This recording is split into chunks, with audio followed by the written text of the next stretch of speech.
Good morning po mga idol, no? Magkakape po tayo ngayon. Tara, kape po tayo. Nandito po ako sa bahay ng anak ko.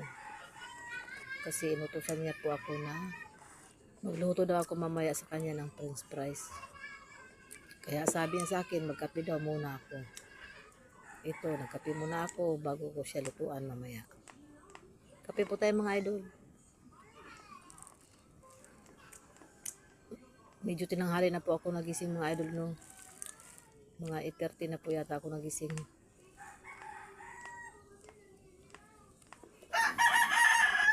Nangingi naman ng mga manok dito. Kape po tayo mga idol. Ang kinakape ko po mga idol, oh, black coffee. Ayan po, oh, ayan. Hindi ba ako nagkakape ng 3 in 1? Kung minsan po mga idol, ang kinakape ko po ay sa labat. Kung minsan po. Minsan-minsan lang din po ako nagkakape. Masarap ang tinapay. May palaman kasi.